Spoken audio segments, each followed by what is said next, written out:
Welcome to the Group Dentistry Now Show, the voice of the DSO industry. Join us as we talk with industry leaders about their challenges, successes, and the future of group dentistry. With over 200 episodes and listeners in over 100 countries, we're proud to be ranked the #1 DSO podcast. For the latest DSO news, analysis, and events, and to subscribe to our DSO weekly e-newsletter, visit groupdentistrynow.com. We hope you enjoyed today's show.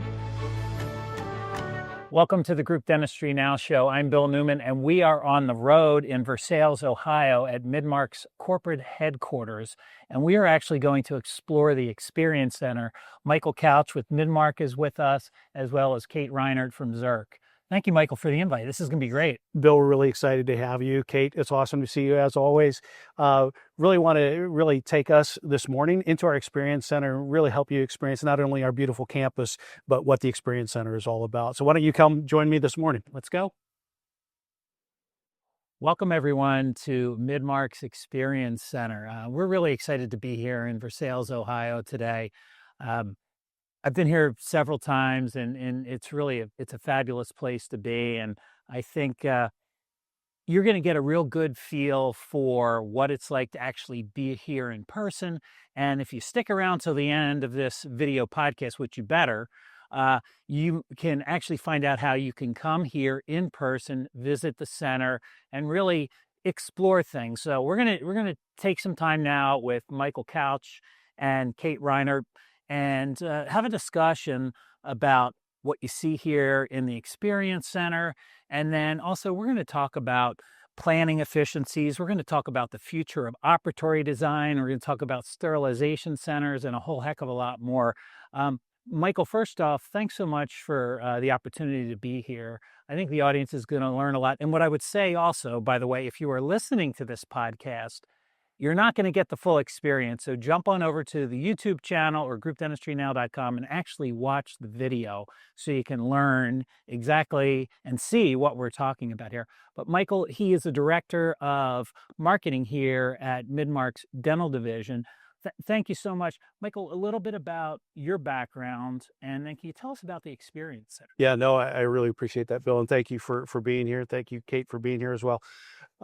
Just a little bit about my background, and maybe let me step back and talk a little bit about the organization.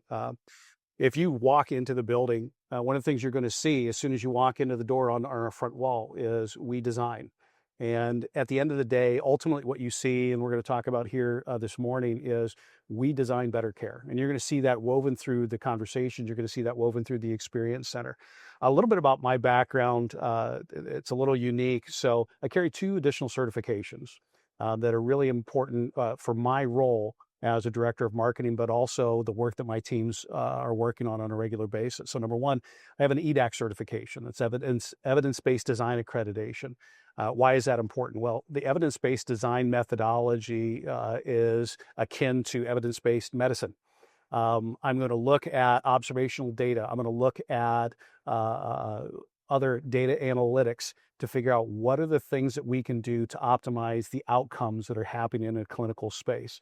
And it's not just the things that we produce, it's also about the space. We're in a beautiful space, but at the end of the day, we need to take all of those aspects and bring them together. And that is one of the major aspects of the evidence-based design methodology. Number 2, I've been a lead AP since 2008.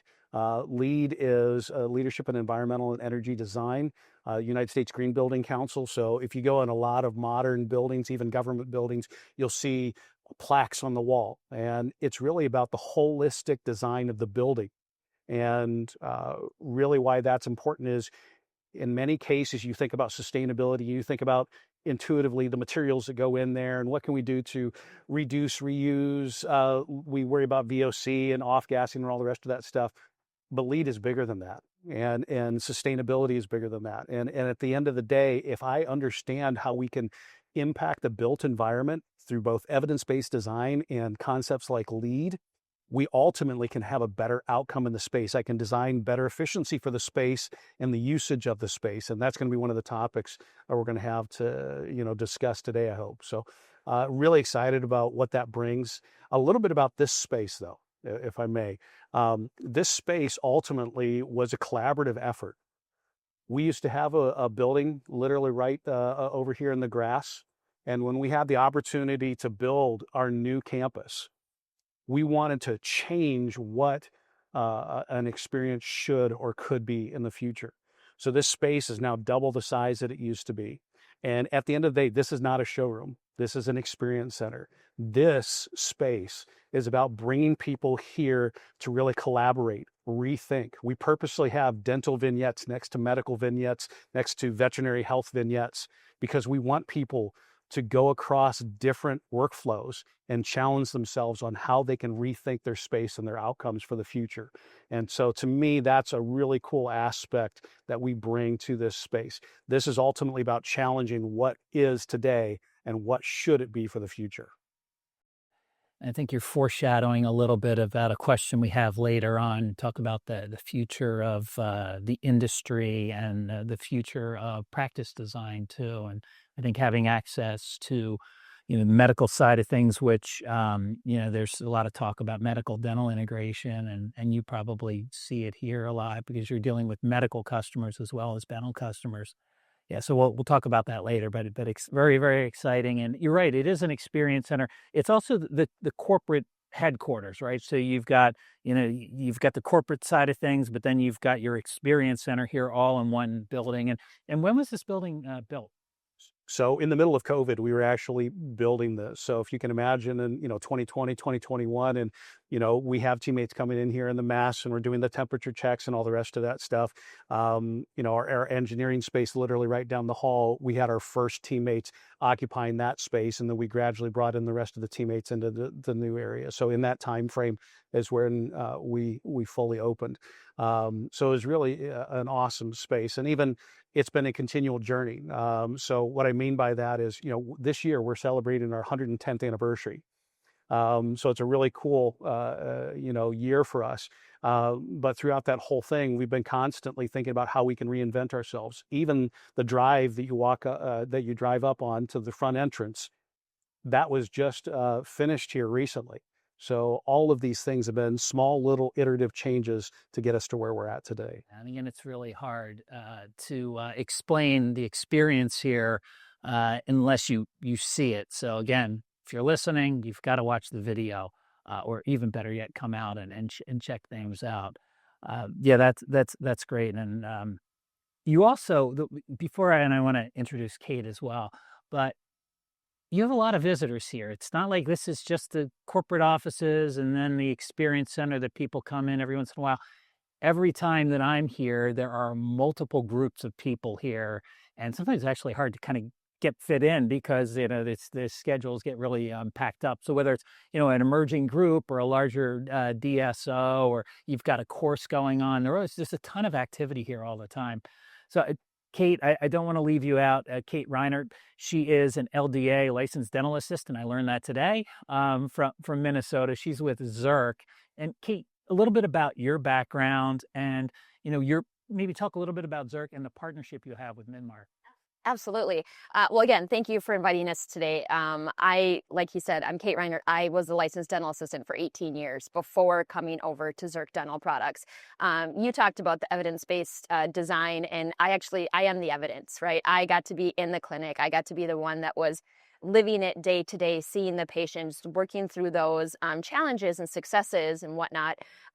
It was a great journey to go from clinical time frame into the consulting side of things with Zirc Dental Products. It was a very easy transition because I've always wanted to share my passion for elevating patient care. And at Zirc, that's what we're here for. We're here to help clinicians perform better so that they can provide better patient care. So it was a really easy transition for me to move over. And Zirc Dental Products, it's not just dental products. We have been around since the 60s, and it all started with a friendship of gym campaign with a friend who was a dentist, and he needed some solutions, and he's always been very solution oriented, and that's come very full circle for us as we are starting our consulting side of things. During the pandemic, we recognized that people needed to do things differently, and they needed support in doing that, and that's where our Zirc consulting or a color method product line really came to fruition when it came to that. So we get the opportunity to help dental practices be more efficient, bring in easier workflows into their practices. And that's something that we're very passionate about, because all of us consultants, we have clinical backgrounds. We've walked in those shoes, we've been in those experiences, and we definitely want to be able to help these clinicians, again, at the end of the day, just provide better patient care. Can we talk a little bit more about the partnership between Zirc and Midmark? Of course, it was a really natural next step partnership. Midmark has all this great cabinetry, and they have great team members that are trying to tell the story of what is going to be in these cabinets. And that's what Zirc does. We help you identify the needs of the cabinetry so that we're being very intentional with what it is we're putting in these places, and making sure that we're not overspending, over ordering our product or the cabinetry, having that full intention behind it. And when you come here to the Experience Center, you're going to be able to sit in these spaces and actually see how it functions. How does Zirc's tubs and trays actually fit within the space of these of these treatment rooms? Yeah, and let me just add one other thing. For us, I think one of the critical things that Kate and the team brought was not just the what, but it was the why. So many times people want to not just know, like, what do I need to put here, but why am I putting this here? And I think that was the beautiful part of this partnership. Is so much of our conversation is understanding that bigger clinical conversation of, I need to understand how this is going to impact that efficiency. I need to understand how this is going to impact the long-term outcome for this staff and this team. And I think that was a really critical aspect. One last thing for us that's really, really important is we partnered not only here in this space, but also we partner in education. And so we have an impact design seminar. We have another one coming up here at the end of the year. But it's really important that we are seen together, because at the end of the day, it's the ultimate combination of our solutions together that really have the biggest impact for both of our customers. Yeah. And we get the opportunity to work side by side in the field with our Midmark team members. They come to us and they say, we have this practice that we're working with. Help us figure out what our needs are. And they want to learn. They want to be able to be the best resource for their practices. So the Midmark team members are so receptive to what it is we're teaching, because it's only going to make the experience better for our customers. And I think you can really build an efficient and help design an efficient operatory and efficient dental practice.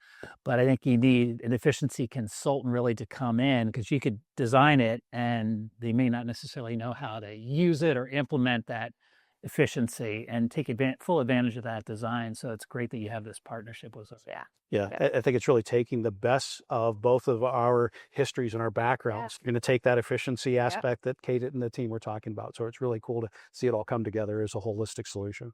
And actually, we talked about this off camera, but you're a clinical efficiency consultant, and you've actually added a couple people to your team, right? So you've got several clinical efficiency consultants that are out there helping both solo practices and also emerging groups and DSOs.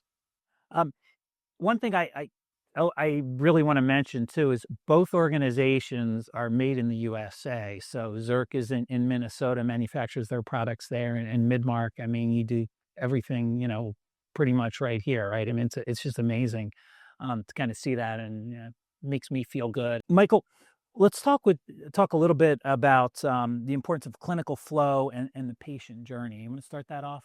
Yeah, that's always a fascinating topic. For us, we really like to take a step back to understand what are the major goals for an organization if they're working with Midmark. And we really like to get back to some of the fundamental basics. So if I'm going to look at things, I'm going to understand the role of the space.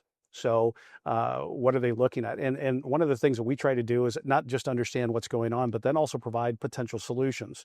So you might have organizations where they just have an architectural floor plan and that's what they're going to stick with.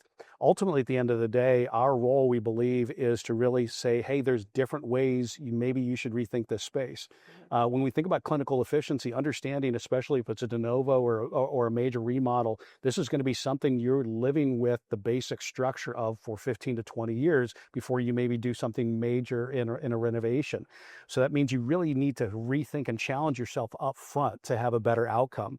So major areas for me that I really talk about with our teams and other areas, we look to separate flows.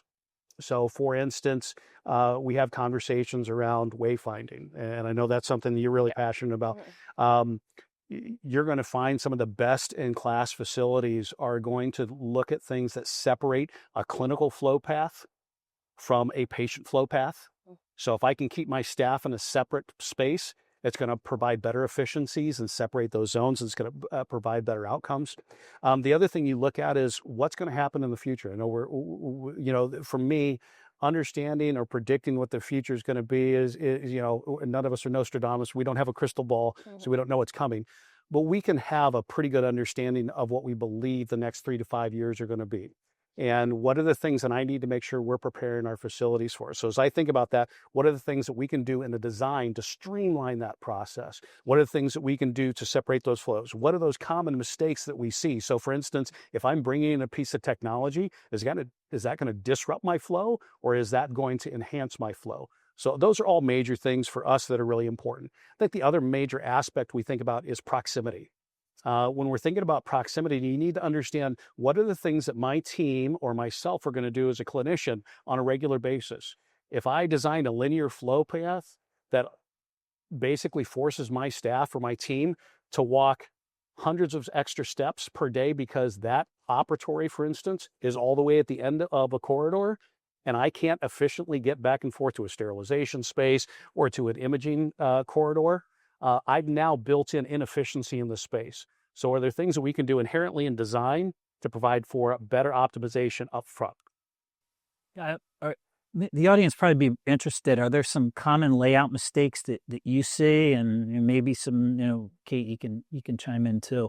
I'm just curious about that, layout mistakes. Do you see anything that, you're trying to obviously help them out so they don't happen, but a lot of times these groups are acquiring practices. They are. So they acquire something, and in a lot of cases, maybe it was designed 10, 15, 20 years ago, or it was a building that was maybe storefront that was being used for something else. Yep. So I think major things that we would see on a more regular basis, especially in that example, there's going to be what are the things that we can do to identify bottlenecks? So those bottlenecks that we see a lot of times are around those cross flow paths. That's the reason I was talking about separating the flow paths wherever possible. So for instance, you're going to have in an existing or a facility that you purchase, you're probably going to have something that's going to cause your staff to potentially be at a bottleneck. In many cases, it might be sterilization. You're going to see people coming back and forth between operatories, and there's a singular entrance potentially into a sterilization space. There are not maybe multiple entrances.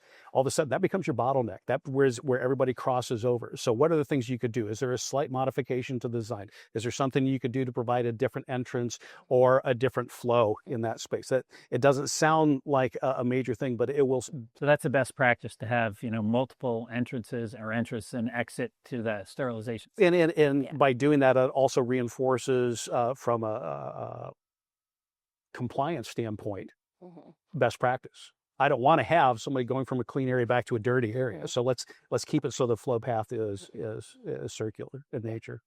And to add to that, ideally, a perimeter of treatment rooms. You have your central sterilization, just that central to where it is in the practice, with that dual entry, allowing for those compliances when it comes to that. It's going to be more efficient, less steps, like you're talking about, for each person on the corners to get into that central sterilization. That's definitely something that we see as a mistake that happens when it comes to the efficiencies or inefficiencies. So I would say for sure we need to have that central sterilization exactly where it is, central, and then the storage space that goes along with it as well too. One of the other things, and I think this is an area that Zirc really shines, is so often we hear this conflict between aesthetics and efficiency. And so this is where I believe that there are real meaningful areas that we want to understand, like how we can have something that's aesthetically pleasing, like those cool, calm colors. Mhm. Those are really important, but we also want to see if there are things that we can do to really look at high contrast. So if I'm a clinician, I'm in and out of a space on a regular basis, whether it's the equipment that's in the space Mhm. or the storage and other items that are in the space. I want to make sure it's high contrast. If I can see it, it's a higher likelihood I can make sure that I know what I'm grabbing the first time. So I don't know if you want to add anything Yeah, to that. I would agree. I think that it's important to have those quick decision-making opportunities where you're not having to over-process what your needs are, what you are about to perform. I agree with you. I think that having that opportunity to have the quick visuals, less decision-making, less brain energy being wasted. We talk the brain energy. A lot of times we talk whether it's development of new solutions or existing facilities. What can we do to reduce cognitive loading? Yes. Like at the end of the day, one of the big topics you're going to hear across the industry right now is we need to make sure that we're helping our teams do more with less. And so ultimately, at the end of the day, are there things that we can do to help them be more efficient in the space? And part of that is reducing that cognitive loading. If I have high turnover with less staff, what are the things that I can do to reduce steps, clicks, processes to help them have a better outcome in the space? And it's going to give them better patient care opportunities as well when they aren't exhausted, mentally and physically exhausted at the end of their days from that decision making.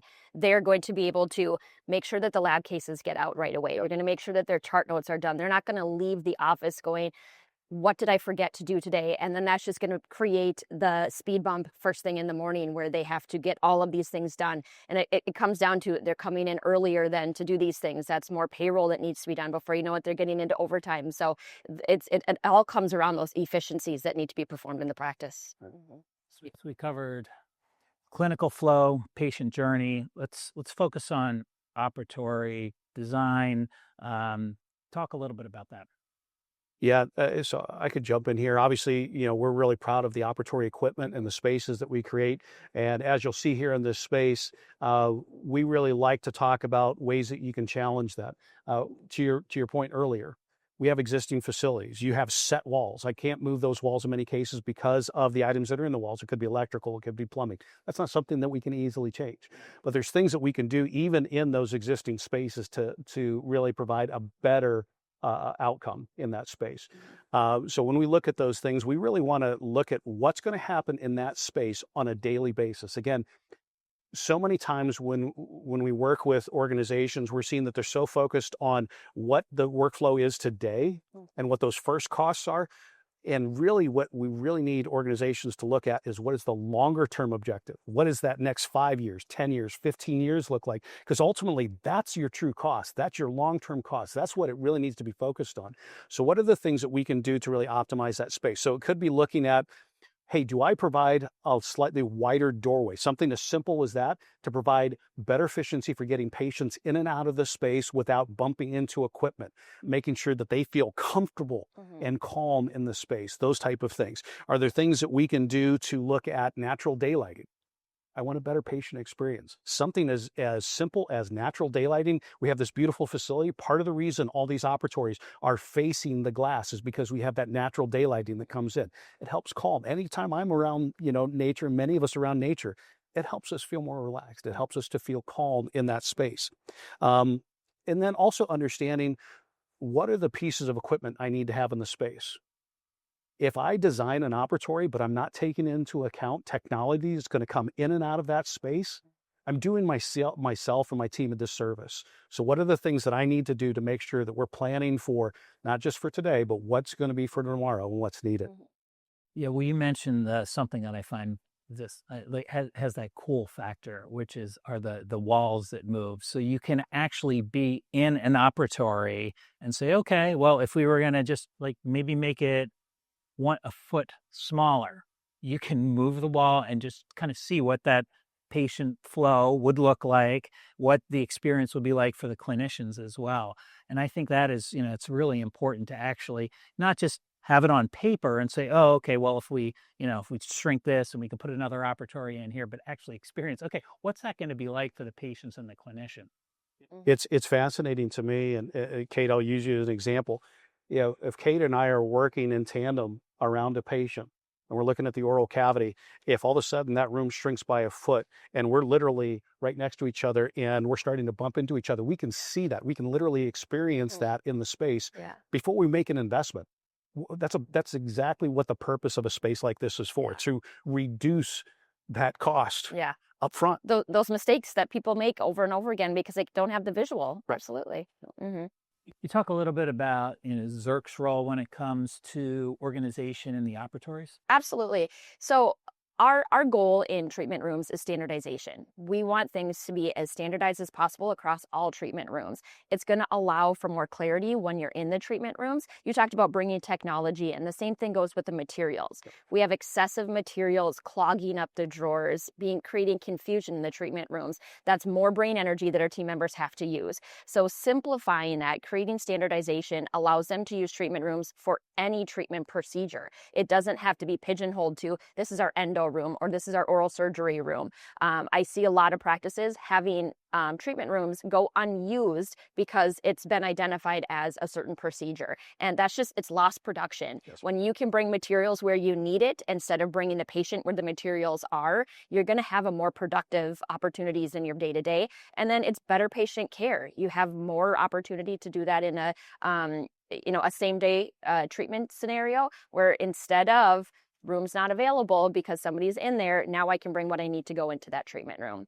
It also allows the clinicians to perform more confidently because they know when they walk into a certain treatment room that the masks are going to be in the same spot every single time. We hear doctors complain about that. I hate walking into a treatment room and in Sarah's treatment room, the masks are here and I'm fumbling around because I think I'm in Katie's treatment room and I'm looking for a mask in a different spot. It makes them appear like they're unprepared or less confident in what they're doing. Gives a better patient experience. Let me add on real quick, because I think one of the things that's really fascinating and adds on to what you were talking about, Kate, is one of the best opportunities to really rethink a space is too often when you buy an existing facility or when you're designing up front, you design it for what it is today. And that would be one of the things that I would challenge organizations to look at. What could it be for the future?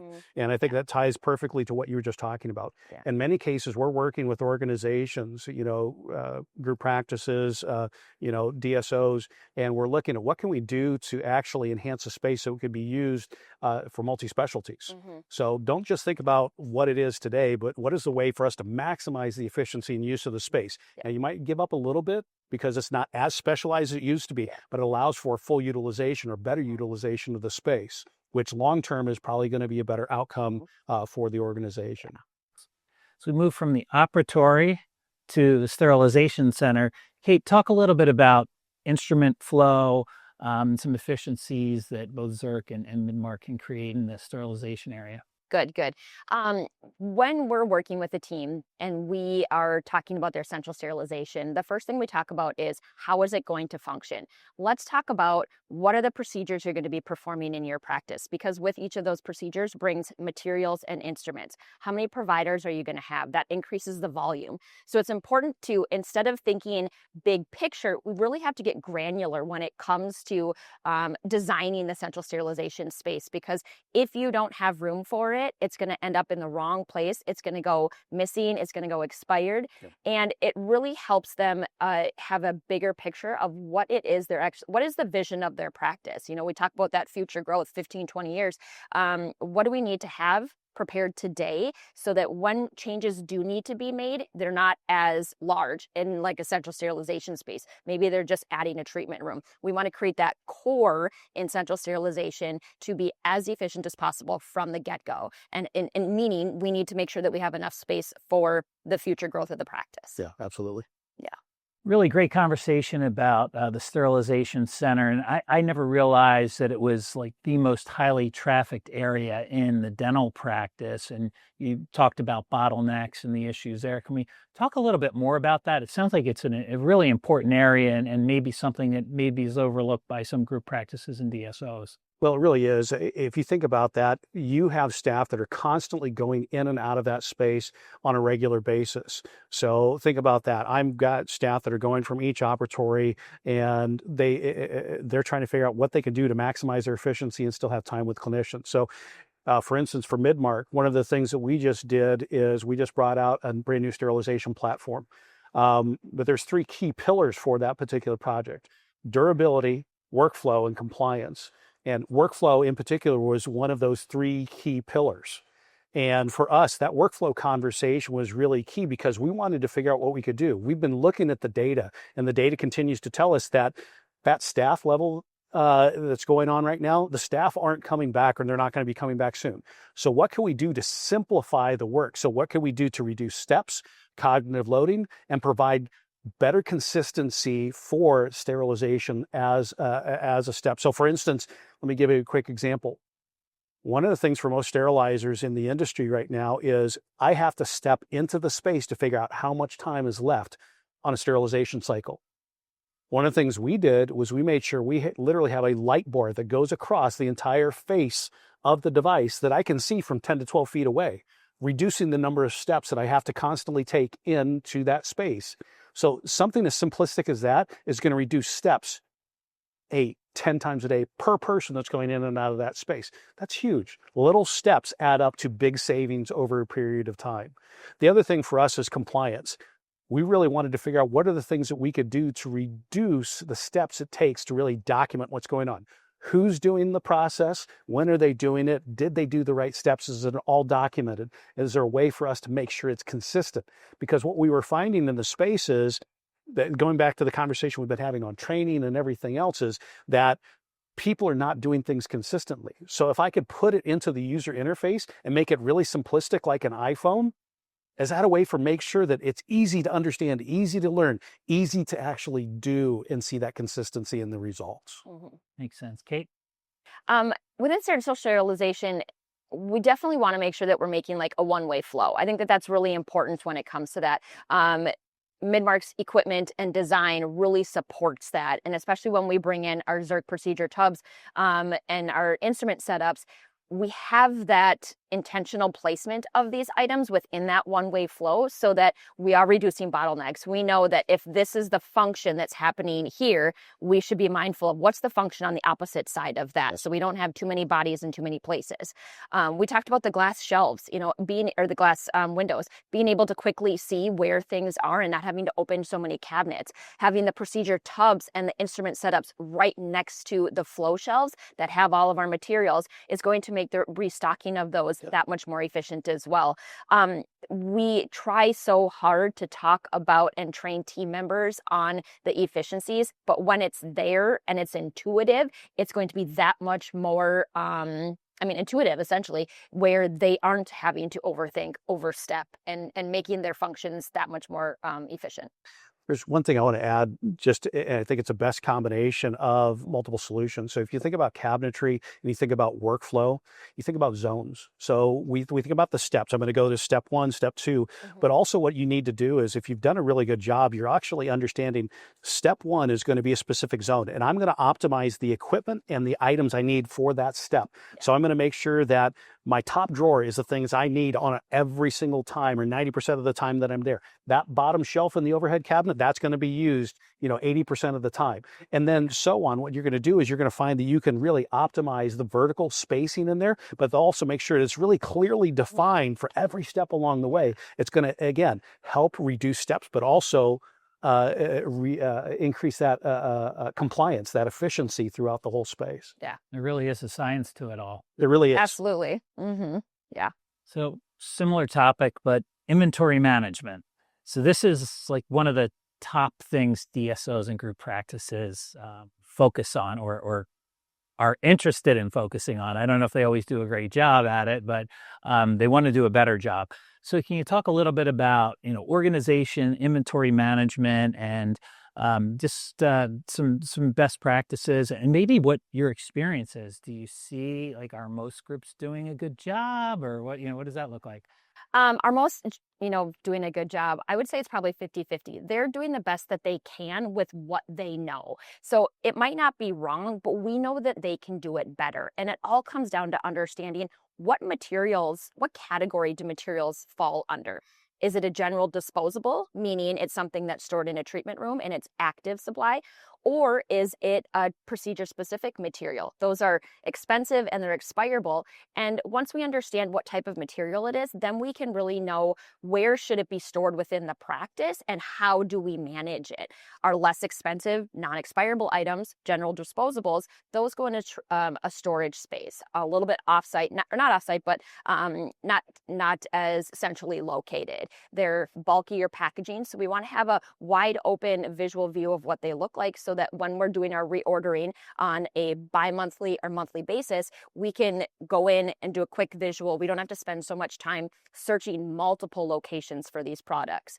And then on the procedure-specific side, keeping that centrally located is ideal. Those are expensive, expirable products, and we want to make sure that when we're in our weekly restocking cadence, which is what we recommend, they're pulling the products that are going to expire first in, first out philosophy, and they're in a central space. So when we're doing that restocking, we're checking those expiration dates, we're checking volumes, and knowing that we have a week's worth of supply in the procedure tubs allows us to be more in control of how frequently or at what volume we're reordering our supplies. And every practice is different. Some want to have a month's worth of supply, some want to have 6 weeks worth of supply. And that's where we really lean into their distribution reps to help us understand what are those minimums and maximums of materials that they need to have on hand, but then training them additionally on how often are we actually checking these things, making sure that we're doing our restocking. And on that weekly cadence, it allows us to have so much more control over the volume of our inventory as well.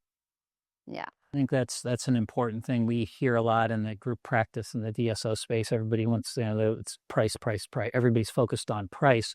But if you're not well organized and you have products that are expiring, a lot of products like composites and bonding agents, they have like a 1 to 2 year shelf life. And if you tuck in, these products are in the back and then you reorder and then you're kind of putting the newer stuff in the front. So simple things like that can really, save you a lot of time. And I think that makes a lot of sense. And Bill, if I might add one other thing on that, I mentioned, it's one person's system, right? Like they think that they know what's best when it comes to that inventory management. But really what needs to happen is they need to create a standard operating procedure. They need to have a documented process so that when and if that person that knew the system leaves, they have something to hand it back to. Otherwise, it's going to change again. And that standard operating procedure really needs to come from the top down, especially in group practices where you have multiple locations, multiple people in charge, different layers of management. It's important that that standard operating procedure is set from the top down, and then it's being held accountable by the right people too. Management type team members are overseeing it so that they make sure that there's continuity of that procedure too.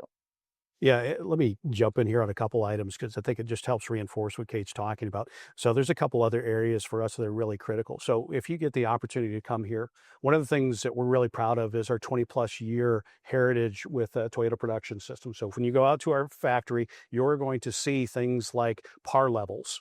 A par level is a concept where I understand what's needed for the work that's happened in that particular space, and I'm going to make sure that it's stocked with those levels on a daily basis. On top of that, we use a concept called now and next. So you'll see flow shelves, for instance, here in this facility, but you also see it in our production facilities. You see it in our medical and dental partners. Why is that really important? Because it makes sure that you're reinforcing that first in, first out methodology. So you have a visual cue to reinforce what that needs to be. So you minimize those expiring items, those type of things. The other thing for us that's really critical that we see in this space is making sure that storage is optimized, understanding more storage is not always better storage. Why do I say that? If I have 9-foot, 10-foot ceilings and I put tons of cabinetry in there, but it goes unused, or I'm putting backstock items in there that expire, that's not good storage. Right. So if I know that most of my frontline staff are going to be, 90% female, and they're going to be standing during that work, doing that work, having tons of extra overhead storage is not optimizing my space. It's actually providing more problems and potential issues for the future. Yeah. So what are those things? Again, that bigger picture to understand what's going to go on. The other thing in optimizing the space, especially going back a little bit to sterilization, but also includes in that optimizing your inventory, is quick visual cues. So you'll see that reinforced on the floor. You'll see that with colored glass. Even on basic storage, if I have a backstock storage, is there something you can do with glass in the front that allows for that quick visibility? I don't have to open up something. If I can quickly see it from the outside, I understand what's in that space, and that I quickly need to understand, is it expired? Is it expiring soon? So I can make sure that I constantly have that visual confirmation of what's in that space. Yeah.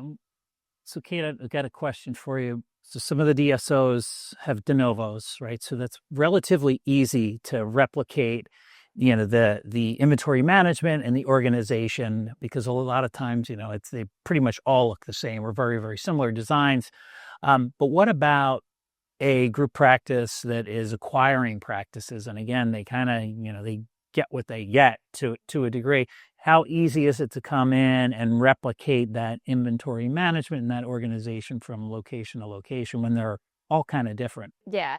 The philosophy never changes. Our core principles never change. It's just the location of items that change. We get really custom when it comes to those different places, those acquisitions. We can put our system in any practice. As long as the philosophy is there and the team is trained appropriately, it might look different because the physical space is different. But if we have that standard operating procedure, we're going to create a resource manual for every practice with the philosophies being identical, but perhaps it's, this 12 o'clock is a different configuration than that 12 o'clock in a different location. So while it's ideal to have as much standardization as possible, we know that that's not always possible, especially in those acquisition scenarios. And we want to help them just understand the philosophy behind it, those core principles, so that doesn't change. And then when and if they do the remodel, they are allowed to make more standardization. It still stays the same. They just update their resource guide to follow and match it. So we move from inventory management to technology, and we do a ton of podcasts on technology, a lot of AI. But there's also clinical technologies, right? You've got this advent of in-office 3D printing. So you have to accommodate for those types of solutions and some other solutions that are maybe in the future that we may not even know about. But certainly 3D printing comes to mind as something that you're now having to maybe modify what used to be, different office design. So talk a little bit about that, how you're anticipating these groups bringing in newer technologies to the practices. So it kind of goes back to, what are your goals as an organization that we talked about at the very beginning. For us, it's also understanding that you need to be purposeful with your understanding that in 3 to 5 years, something's going to change. In the next 3 to 5 years, something is going to change. So let's take scanning technology or imaging technology or the 3D printing technology you were talking about. Having a multi-use space that's flexible for the future is one of those things that we're seeing as a best practice. One of the other things we're seeing with technology is we're seeing the use of mobile cart technology. You'll see workstations around here. You'll see mobile treatment cabinets. Again, it's talking a little bit about storage, but it's also, what are the things that I can put in place that allow for flexibility for technology for the future? Because the technology itself might update. We're constantly seeing, whether it's our solutions or the solutions in the market that are constantly updating. So what are the things that I can do that allow for flexibility for the future, not just a fixed technology for today? Yeah. I like that.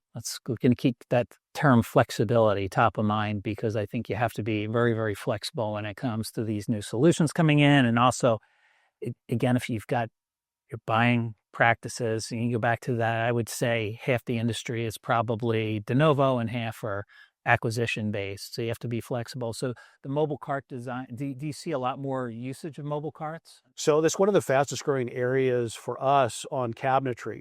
It's been something that has really taken off on the medical side of our business for a number of years. And the reason for that is, what are the things, again, we were talking about efficiency at the very beginning. What are the things that I can do to reduce steps in the clinical space? Well, what if I can bring the items that I need for certain procedures directly to the point of care, instead of having this thing where I'm constantly reaching or having to step across the room? So it's one of those things that, again, is, what are those small steps that reduce? If I can save seconds per procedure, those seconds add up to minutes for the day, and they add up to hours for the week. You get the general idea. So all those little things start to add up when we think about not just workflow efficiency, but technology considerations for the future. Yeah. Michael, can you talk a little bit about the importance of sustainability in a dental practice? Yeah, sustainability again for me can go a lot of different ways. So I mentioned LEED, I mentioned EDAC. Sustainability doesn't necessarily mean you need to have a plaque on the wall. Sustainability could be as simple as the inventory management. Understanding I want to limit the amount of waste that I have in there. So having good par levels and having good stocking levels, making sure that we don't have excess inventory is as much part of sustainability as anything else. Yeah. But then for us, we hold sustainability to a really high level. So if we look at our cabinetry, both our synthesis products, our artisan products, we made a decision almost 15 years ago to make sure that the materials we were using were going to minimize off-gassing into the space. That we're using materials that were not only recycled, but recyclable in the future. But they're durable, they're built for the clinical environment. So all of those aspects are part of sustainability. So sustainability isn't just this nuanced singular approach, it's this overarching design. Are there things that I can do to have more natural daylighting to reduce my energy usage in the space? Are there things that I can do to have more efficient use of water in the space? All of those things are part of sustainability and are all approaches that we look at when we look at our designs that we work with our clinicians with. And I look at sustainability too from the perspective of our team members. Yes. They need to be able to perform at their highest level. And we're in clinical settings. We have to make really quick decisions, and we can't have those inefficiencies bogging down those quick critical decisions when we have a patient in the mouth. We're mid-root canal and we're trying to decide, is this going to go surgical extraction or can we save this tooth? We need to be able to save as much of their energy as possible, and that sustainability carries over to them too. Absolutely. Planning versus reacting. Kate, as a clinical efficiency consultant, how do you take which is not, I think it's human nature to be reactive. So how do you kind of change that mindset? We just want to have team members, practice owners, whoever the decision maker is, make as informed decisions as possible so that they aren't making mistakes in the future. We see it over and over again where we're trying to help a team in the space that they've created, and it's really created an inefficient workflow. Identifying, again, the vision of what their practice is going to be. Having that, they're in the mindset of, I need to open the doors on August 1st. And we're in the mindset of, we need to create that growth for 5, 10, 15 years down the road. And when we are reacting to a plan that they've already set in stone, that's where dollars are going out the window, because those inefficiencies that occur, the wasted materials, the not having the opportunity to grow within the space as well. So if we break it down, bring them back to reality and say, you're not building for August 1st. You're building for 15 years down the road. What does that picture look like? How are we going to create the space to be as efficient as possible, to be as productive as possible, and still give your patients and team members a really good experience? We want to be able to have them have that foresight when they're doing that planning process. And I think this topic's really important, and a couple of things that we talked about before, whether it's bringing that new technology into the practices. I mean, you look at this from a recruitment and retention perspective too, which we really didn't talk about, but it's one of the biggest challenges still. We thought it was like a COVID thing, and then it just continues on and on and on. And I think you shared some stats with me last night about hygienists and the lack of hygienists, but I think so how do you keep your employees, right, your clinicians, your office staff happy? And I think younger doctors and hygienists and assistants are looking to work for a practice that has technological solutions, that has a pleasant operatory design. You talked about like the natural light and all these things that I don't know, how much thought goes into that from the DSO side of things sometimes. They're looking at, of course, a lot of times it costs, but boy, it's really expensive to hire and retrain. And sometimes it's next to impossible to find people now. So maybe talk a little bit about, that and, what you kind of experience with maybe satisfaction working in an environment that's organized and, has, new technology and newer operatories. I can speak for myself as a clinician. I culture is huge, especially now. You talked about those newer doctors coming in and wanting to have a place that's comfortable to work both in a physical space, but also in the culture. And I think part of that comes down to having those set standard operating procedures. There's no confusion day to day or when there is that staff turnover as far as who's going to be in charge of this now. Walking into a space and focusing on the clinical care is what team members want. They don't want to have to be rethinking or reinventing the wheel every time that a new process comes about. So I think being able to have systems in place is attractive to team members so that when they're coming in, they don't have to focus on how am I going to learn this or what is my onboarding process going to look like, because they have those SOPs in place and they're ready to give them that onboarding experience and give them the opportunity to focus on what matters most, and that's patient care. Yes. And then the healthy working culture that they have as well. Yeah, just to expand on that. So there's a couple items. That patient outcome, it should be at the forefront for all of us, whether us as manufacturers, as we design new solutions for the future, but also for the practices. And we see that and hear that constantly when we work with different groups. But at the end of the day, we really need to make sure that we are not thinking about just those first costs. I've talked about it multiple times, but that future flexibility. So what does that mean? I need to really think about early design up front for that staff. Mm-hmm. To make sure we avoid costly rework, we avoid the turnovers that you were talking about. So the stats we were talking about last night, HPI had some information they had published not too long ago, and they were talking about hygienists, dental assistants. And the fascinating thing was, even post-COVID, we're still looking at the pool that is out there right now. We're only at roughly 63% of what we should have for dental hygienists. And for dental assistants, it's roughly 70%. So we are well short of what we really need to have optimal usage or utilization of our dental spaces. So again, that just reinforces what I talk about for the future. So as we think about technology, we think about retaining those dentists, we think about retaining the staff. Mm-hmm. It's incumbent on all of us to make sure the design is thinking about what can we do to reduce that cognitive load, those steps, to help them be more efficient, really focus on the outcomes for the patient experience. Because ultimately, at the end of the day, that's why we're here. Right.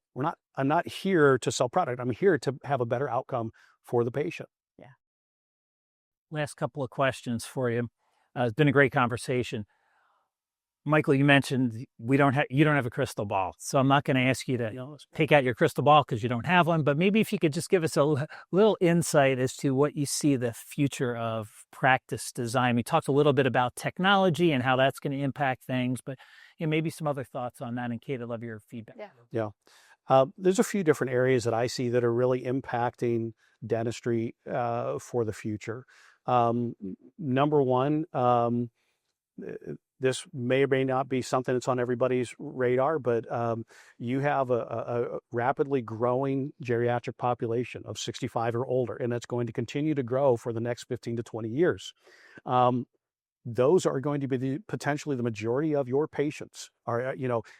Patients are keeping their teeth longer. They have healthier teeth. They have more disposable income, and they're going to spend more in that space. So are you thinking about what that practice and that operatory space should look like for the future as you think about what you're doing in your design? So whether that's an existing facility or a de novo facility, that should be something that we're thinking about for the future. The other thing for me is just understanding those stats that I was looking at. What are the things that we can do to really look at the future generation of clinicians that are coming into the space? So can I make sure that I've built technology into the space that's going to allow for me to easily update the solutions? So for instance, if I look at an operatory, if I start off with just air-driven handpieces, can I quickly and easily upgrade to electrics when and if I need to? And have I taken into account what that workflow might change for things like sterilization for the future?